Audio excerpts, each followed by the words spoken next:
So recent టైమ్స్లో నేను first ఒక స్టాక్ అమ్మేసింది అదానీ పవర్. అండ్ దీనికి కొంచెం లాజికల్ సెన్స్ ఉందో లేదో నాకు తెలీదు, కానీ ఏంటంటే ఓవరాల్గా వేరే ఆపర్చునిటీస్ బాగున్నాయి కాబట్టి అదానీ పవర్ అమ్మేశాను. కానీ ఎందుకు అదానీ పవర్ అమ్మేశాను, ఇంకా టాటా పవర్ ఉంచుకున్నాను అనేది కొన్ని logical things which I'm justifying my self. I don't have to justify others. కానీ ఇక్కడ మేజర్ ప్రాబ్లమ్స్ వచ్చి ఫస్ట్ ఏంటంటే బంగ్లాదేశ్ యొక్క డెట్. ఏదైతే బంగ్లాదేశ్ యొక్క డెట్ ఉందో అదానీ పవర్లో దాని ప్రాఫిట్స్ని చాలా ఎక్కువ ఇంపాక్ట్ చేస్తుంది. సో అదానికి ఆల్మోస్ట్ టోటల్ రెవెన్యూ వచ్చి 50,000 crores, రైట్? 50,000 crores ఇప్పుడు 50,000 crores ఇప్పుడు ప్రాఫిట్ వచ్చేంత 12,000 crores ఆర్ 20,000 crores అనుకుందాం. ఇప్పుడు మేజర్గా అయింది ఏంటంటే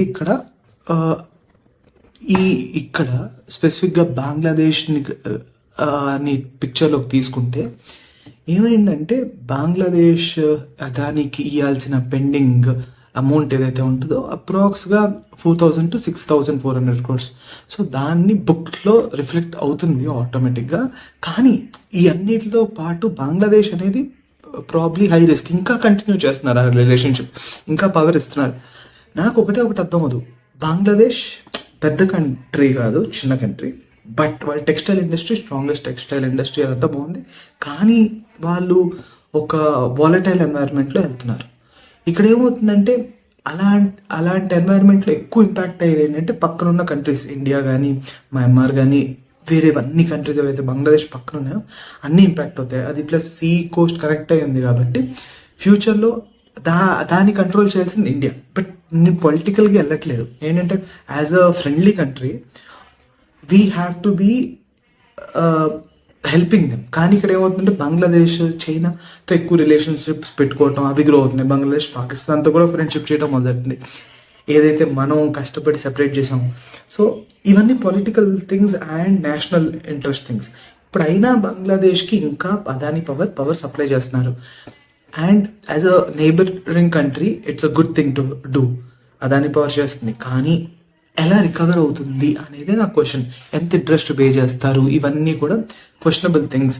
సో ఇక్కడ ఏమైందంటే అదానీ పవర్ ఈవెన్ దో సేల్స్లో గ్రో అయినా ప్రాఫిట్లో గ్రో అవ్వట్లేదు, అంత మ్యాసివ్గా గ్రో అవ్వట్లేదు. ఏదైతే 20,000 crores ముందు ఉన్నాయో నెట్ ప్రాఫిట్, అది 12,000 crores వచ్చింది.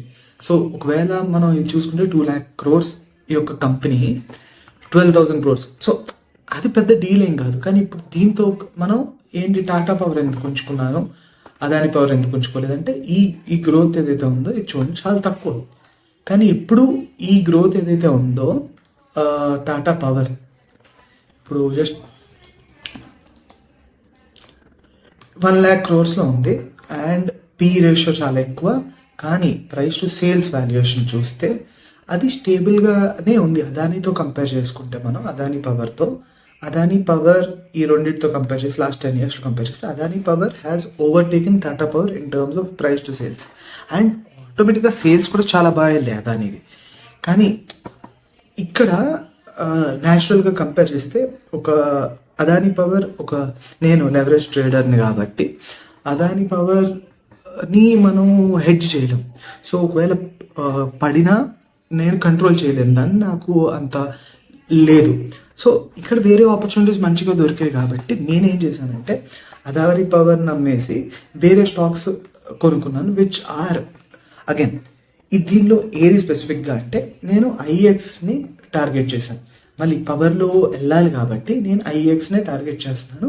అండ్ ఐఎక్స్ ఈ రేంజ్లోనే ఉంది. సో నేను ఎప్పుడు కొన్నాను, 150 రేంజ్లో కొన్నాను.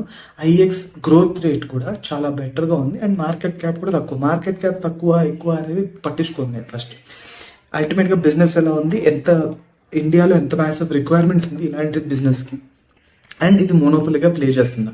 రైట్ నో ఇది మోనోపలీ, కానీ దీని మోనోపలీ పోయి డియోపలీగా రావచ్చు, లేకపోతే ఇంకా 3-4 players రావచ్చు. కానీ నేను బిలీవ్ చేసేది వీళ్ళ ప్రాఫిట్ మార్జిన్స్ ఏవైతున్నాయో మ్యాసివ్ మార్జిన్స్ ఉన్నాయి. అండ్ గ్రోత్ రేట్ కూడా చూస్తే మనం ఇది బేసిక్గా గ్రోత్ రేట్ ఉంది. సో నేనేం చేస్తున్నానంటే ఇది F&Oలో ట్రేడ్ చేస్తున్నాను, రాదర్ దెన్ డైరెక్ట్గా దీనిలో కాకుండా F&Oలో నేను ఐఎక్స్ని పెట్టుకున్నాను. సో ఇక్కడ అదానీని కట్ చేసి నేను ఆ స్టాక్ని స్మాల్ లాసెస్కి ఐఎక్స్కి షిఫ్ట్ అయ్యాను. సో ఇది బేసిక్గా జరిగింది. సో నేను ఎక్స్ప్లెనేషన్ ఎందుకు ఇస్తున్నాను ఏంటంటే బేసిక్గా నేను I'm into electricity. So electric side చాలా ఎక్కువ స్టిక్ అయి ఉన్నాను అండ్ లీన్ అయి ఉన్నాను. So I'm not moving out of that sector, rather ఒక స్టాక్ని అమ్మేసి ఇంకో స్టాక్ని తీసుకుంటున్నాను. అండ్ ఇక్కడ ఒకవేళ చూసినట్టయితే మనం ఈ స్టాక్ ఏదైతే ఉందో ఒకవేళ ఎగ్జిట్ చేస్తే ఎంత ఉంటుంది, 3000 into, so almost close to 6 lakhs, more than what I have invested in Adani. So బేసిక్గా ఏంటంటే ఇది ఎఫ్&ఓ కావటం వల్ల ఒక రకమైన లెవరేజ్ అడ్వాంటేజ్ వచ్చింది.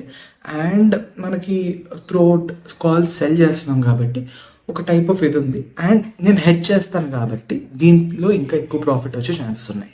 ఇది బేసిక్ ప్రిసైజ్ ఆఫ్ అండర్స్టాండింగ్ నేను ఏ రకంగా ఎలక్ట్రిసిటీ సెగ్మెంట్లో ఎలా ఉన్నానని.